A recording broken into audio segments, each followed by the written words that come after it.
반갑습니다 여러분. 보험브라더의 핑크보이 보험쟁이 송휘원입니다. 여러분, 오늘은 제가 단체 실손보험에 대해서 좀 알려드리려고 하는데요, 이 단체 실손보험에 가입된 사람들이 개인 실손 의료보험과 보험료가 중복 지출되는 것을 막기 위해서 실손보험 전환 혹은 중지 제도가 생긴 것을 혹시 알고 계신가요? 제도를 모르거나 단체 실손보험에 가입된 사실조차도 몰라서 이렇게 활용하지 못하는 경우가 많다고 합니다. 하지만 이 제도가 무조건적으로 이렇게 좋기만 한 것은 아니라 잘 따져봐야 하는데요, 오늘은 실손보험의 전환 또 중지 제도에 대해서 한번 알아보도록 하겠습니다.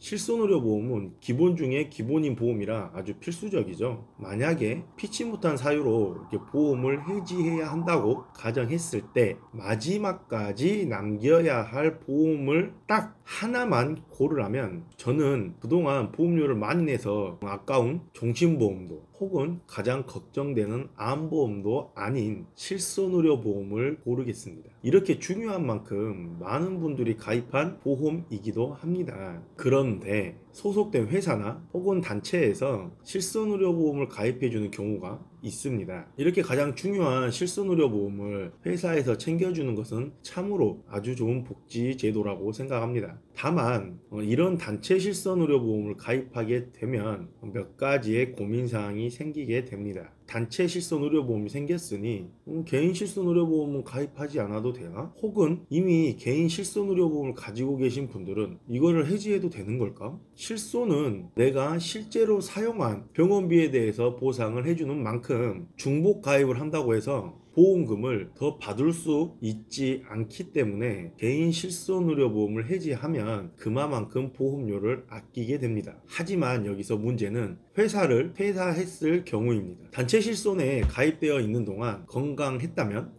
다시 개인 실손의료보험에 가입을 하게 되면 아주 간단하게 해결된 문제인데, 혹여나 그 사이에 아프거나 혹은 나이가 많아졌다면 실손 가입이 어려울 수도 있기 때문입니다. 사실 이 실손의료보험은 젊어서도 필요하지만 노후에는 더욱더 필요한 보험인데, 젊고 건강할 때는 단체 실손의료보험에 가입해 있다가 정작 필요할 때 가입을 못하게 되는 상황이 올 수도 있습니다. 건강이 나빠져서 퇴사를 했는데 소득도 없어지고 실손보험금도 받을 수 없게 돼버리는 이런 암담한 상황이 될 수도 있다는 것이죠. 그래서 단체 실손의료보험에 가입되어 있지만 퇴사 후를 생각해서 개인 실손의료보험을 중복으로 유지하는 경우가 굉장히 많은데요, 이런 문제점을 해결하기 위해서 정부에서 방안을 내놓은 것이 바로 실손보험의 전환 혹은 중지 제도입니다.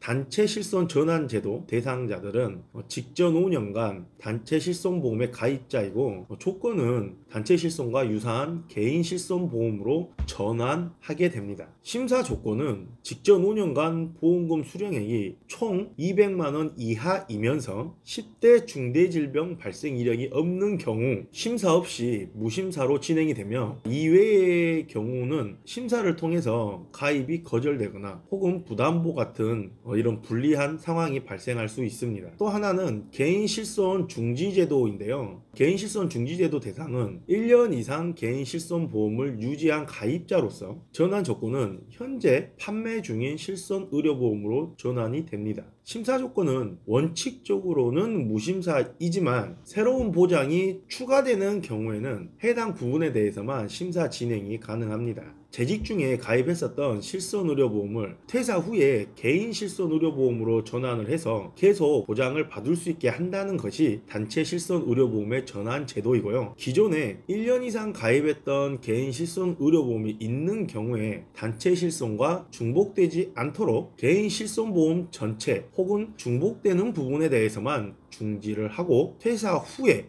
다시 보장을 받을 수 있도록 한다는 것이 개인 실손 의료보험의 중지 제도입니다. 불필요한 보험료의 중복 지출을 막을 수 있는 좋은 취지의 제도인 거죠. 하지만 이 제도만 믿고 개인 실손 의료보험을 중지 또는 해지하기에는 여전히 해결되지 않는 고민들이 몇 가지 있습니다. 각각 제도에 몇 가지 맹점들이 있기 때문인데요, 우선 단체 실손 의료보험은 개인 실손 의료보험보다 보장 범위가 좁다거나 혹은 보장 금액 한도가 놔줄 수가 있습니다. 개인 실손은 공통약관이 생기면서 같은 시기에 가입했다면 보장 내용도 거의 동일하지만 단체 실손보험은 그렇지 않기 때문입니다. 그래서 앞서 말씀드린 실손의료보험 중지 혹은 전환제도를 활용하기 전에 반드시 여러분들의 단체 실손의료보험과 개인 실손의 세부 내용을 확인하고 비교를 한번 해봐야 되는 필요성이 있습니다. 특히 이렇게 전환제도의 경우 전환 후에도 가입되어 있던 단체 실손과 같다거나 혹은 비슷한 내용의 상품으로 전환하도록 되어 있기 때문에 더욱더 중요합니다. 전환제도에서 가장 고민이 되는 점을 직전 5년 동안 실손의료보험에서 200만원 이상의 보험금을 받았거나 혹은 10대 중대 질병에 걸린 적이 있으면 전환이 거절될 수도 있다는 점이죠. 단체 실손은 가입할 때 개인별로 건강 확인이나 심사를 하지 않기 때문에 개인 실손으로 전환할 때에는 심사가 필요하다는 것은 논리적으로는 굉장히 맞지만 고객 입장에서는 퇴사 후에 가입이 보장되지 않는다면 이렇게 전환제도만은 믿을 수 없는 상황이 오게 됩니다. 반면에 개인 실손 중지 제도는 원칙적으로 심사 없이 퇴사 후에 보장을 지속해 준다는 것이 아주 큰 장점입니다. 만약 재개하는 시점에 보장이 확대되어 있다면 그 부분에 대해서만 심사를 하기 때문에 단체 실손 전환이나 새로 가입하는 것보다는 훨씬 더 유리한 조건이죠. 하지만 이 중지 제도에도 맹점이 하나 있습니다. 바로 중지하기 전에 가입했던 실손의료보험이 그대로 재개되는 것이 아니라 재개 시점에 보험사에서 판매하고 있는 실손의료보험으로 바뀐다는 점. 지금까지 이 실손의료보험은 여러 번 바뀌어 왔고 각각의 장단점들이 다 다릅니다. 앞으로 퇴사할 때는 이 실손의료보험이 더 좋아질지 아니면 더 안 좋아질지 우리가 알 수는 없지만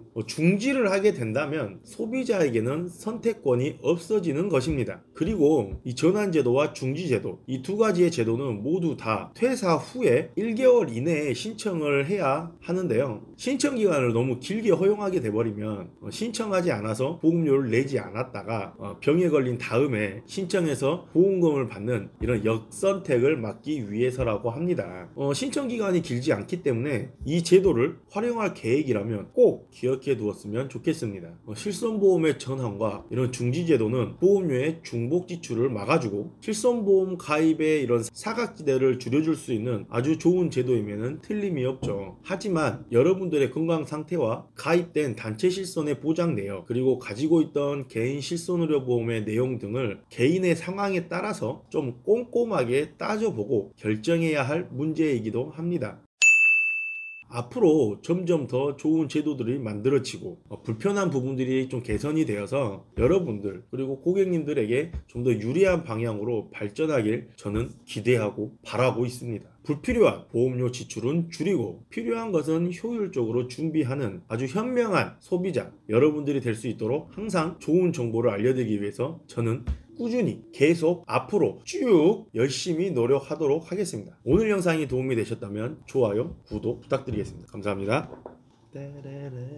본인은 주식회사 리츠골드에셋 보험대리점 소속이며 다수의 보험사와 계약 체결 및 대리, 중개하는 보험 설계사이고 보험회사로부터 보험계약 체결권을 부여받지 아니하였습니다. 주식회사 리츠골드에셋 대리점 소속 보험 설계사는 해당 상품에 대해 충분히 설명할 의무가 있고 가입자는 가입에 앞서 이에 대한 충분한 설명을 받으시기 바랍니다. 보험계약자는 계약 체결 전 상품 설명서 및 보험약관을 반드시 읽어보시기 바랍니다. 상기 내용은 모집 종사자 개인의 의견이며 계약 체결에 따른 이익 또는 손실은 보험계약자 및 피보험자에게 귀속됩니다. 본 광고는 보험협회 광고심의 기준을 준수하였으며 유효기간은 심의일로부터 1년입니다.